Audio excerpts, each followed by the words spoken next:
नमस्कार दोस्तों, स्वागत है आपका मेरे YouTube चैनल एसप लाइफ पर।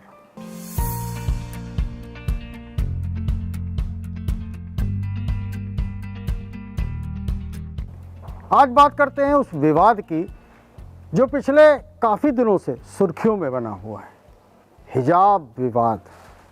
रिसेंटली कर्नाटक हाई कोर्ट की 3 मेंबर बेंच ने एक डिसीजन पास किया कि हिजाब इस्लामी आस्था का विषय नहीं है।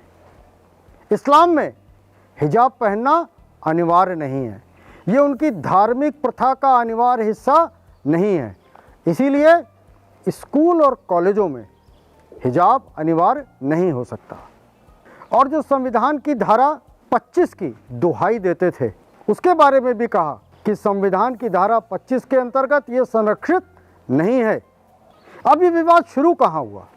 जनवरी 22 में कर्नाटक का जो उडुपी एक छोटा सा ज़िला है, उसके एक प्री यूनिवर्सिटी कॉलेज में जाने वाली लड़कियों ने हिजाब पहनकर जाने की शर्त रखी।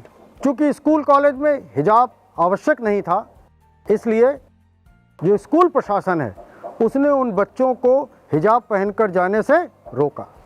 आज ये विवाद राष्ट्रीय क्या अंतर्राष्ट्रीय रूप ले चुका है। कर्नाटक के जो प्री यूनिवर्सिटी कॉलेज में जो नियम एक लगता है, जो एक अधिनियम है, कर्नाटक शिक्षा अधिनियम 1983, इसमें भी हिजाब को बैन किया गया है। 1995 में इसी के तहत जो कानून बनाए गए, उसके अंतर्गत जो कॉलेज की एक डेवलपमेंट काउंसिल होती है, CDC, उसको ये अधिकार दिया गया कि वो यूनिफॉर्म के या ड्रेस कोड के अपने नियम बना सके। ये कर्नाटक का मामला केवल हिजाब का मामला नहीं है, ये राजनीतिक रोटियां सेकने का मामला है। इसमें जो लोग शामिल हैं वो है PFI, नाम याद आया आपको? CAA और शाहीन बाग में भी इसका नाम आया था। इसकी जो स्टूडेंट विंग छात्र शाखा है, कैंपस फ्रंट ऑफ इंडिया, ये उसका खेल था। और इसके कंधे पर बंदूक चलाई हमारे देश के राजनीतिज्ञों ने। एक बहुत बड़ा प्रश्न मुस्लिम समाज से है कि जरूरी क्या है, हिजाब की पढ़ाई?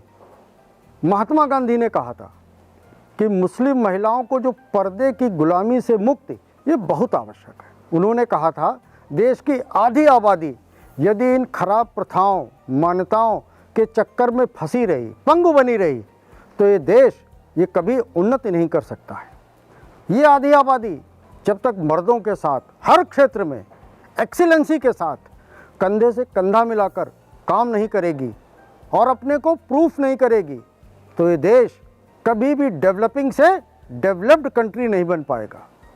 हमारे सामने उदाहरण है अंतरिक्ष यात्री कल्पना चावला, सुनीता विलियम्स, पहली IPS किरण बेदी, एंटरप्रेन्योर वंदना लूथरा, फाल्गुनी नायर, गायिका भारत रत्न लता मंगेशकर।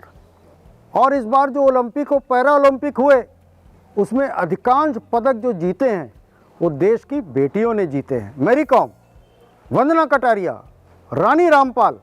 इसके अलावा भारतीय क्रिकेट में जो महिला क्रिकेट है, इसकी कप्तान मिताली राज, स्मृति मंधाना, PV सिंधु, ये सब ऐसे नाम हैं जिनसे हम लोग प्रेरणा ले सकते हैं, जिनसे हमारी देश की बेटियां प्रेरणा ले सकती हैं। अब तो फाइटर प्लेन तक बेटियां उड़ा रही हैं। अवनी चतुर्वेदी एक इंस्पायरिंग नाम है बेटियों के सामने। इनसे प्रेरणा लेने की ज़रूरत है कि हिजाब, बुर्के और नकाब में फंसने की ज़रूरत है। एक अफवाह बहुत तेज़ी से इकोसिस्टम द्वारा फैलाई जा रही है। क्या है कि भारत में हिजाब पर बैन लगाया जा रहा है, जबकि सत्यता क्या है कि उस हिजाब को केवल स्कूल यूनिफॉर्म का हिस्सा नहीं बनने देना है। बाकी आपकी पर्सनल लाइफ है, प्राइवेट लाइफ है, आप जैसे चाहिए वैसे कपड़े पहन सकते हैं। आपको मालूम होना चाहिए कि 2019 में केरल में जो मुस्लिम एजुकेशन सोसाइटी है, उसने स्वयं 150 एजुकेशनल इंस्टीट्यूट में इस हिजाब को बैन किया था। पूरी दुनिया में इसके खिलाफ एक वातावरण है। 2018 में जो सबसे परंपरागत और रूढ़िवादी देश समझा जाता है, सऊदी अरब, उसने अपने यहाँ दशकों पुराना प्रतिबंध उठा लिया अब वहाँ की महिलाएं किसी भी सार्वजनिक स्थान पर फेस कवर करके, बुर्का पहनकर या नकाब पहनकर नहीं जा सकती। पब्लिक प्लेस पर उनकी एंट्री नहीं है। 2011 में फ्रांस, बेल्जियम, नीदरलैंड ये श्रेणी में आ गए। यहाँ पर किसी भी पब्लिक प्लेस, स्कूल, कॉलेज, सरकारी ऑफिसेज, हॉस्पिटल, पब्लिक कन्वीनियंस, किसी भी जगह अगर कोई नकाब और बुर्का पहनकर नहीं जा सकता। सीरिया और इजिप्ट, जहाँ की मुस्लिम जनसंख्या 70 और 90% है, वहाँ पर भी ये नकाब और बुर्का बैन है। यहाँ पर चेहरा ढकने की पाबंदी है।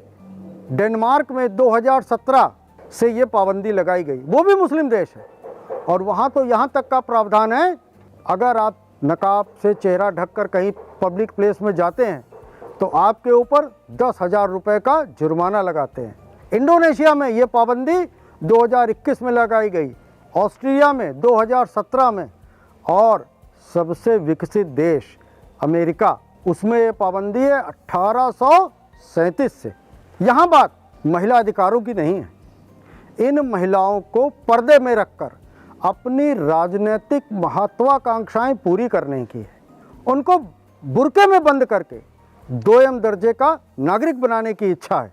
मुस्लिम पर्सनल लॉ बोर्ड, आपने देखा होगा टीवी डिबेट में इसके कई प्रवक्ता बुर्के और नकाब के फेवर में आपको डिबेट करते मिल जाएंगे। ये कोई ना तो गवर्नमेंट की संस्था है, ना कोई कॉन्स्टिट्यूशनल बॉडी है, ये सिर्फ एक NGO है। कभी आपने सुना कि मुस्लिम पर्सनल लॉ बोर्ड के प्रवक्ताओं ने कोई बहस की हो, कोई मांग की हो? इन महिलाओं की, मुस्लिम समाज की महिलाओं की शिक्षा की, चिकित्सा की, उनके स्वास्थ्य की, उनकी हाइजीन की, उनके एम्प्लॉयमेंट की, उनके बिजनेस की, उनके एंटरप्रेन्योरशिप की नहीं। क्यों? उनका मकसद इन महिलाओं को क्या फैमिली प्लानिंग और लिमिटेड परिवार के बारे में जागृत करने की ज़रूरत नहीं है, लेकिन उनको तो केवल इनका 2म दर्जे का नागरिक बनाकर अपनी भोग और विलास की वस्तु बनाना है। मित्रों, क्या यूनिफॉर्म के बगैर कभी किसी स्कूल या कॉलेज की अवधारणा हम कर सकते हैं? नहीं।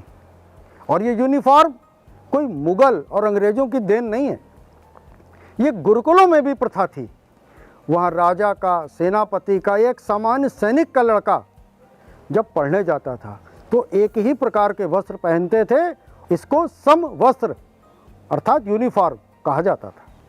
एक गलती हुई थी राजीव गांधी से, शाहबानो प्रकरण, जिन्होंने सुप्रीम कोर्ट के डिसीजन को पलट दिया था, और ये मुस्लिम महिलाओं के अधिकारों पर सबसे बड़ा धक्का था।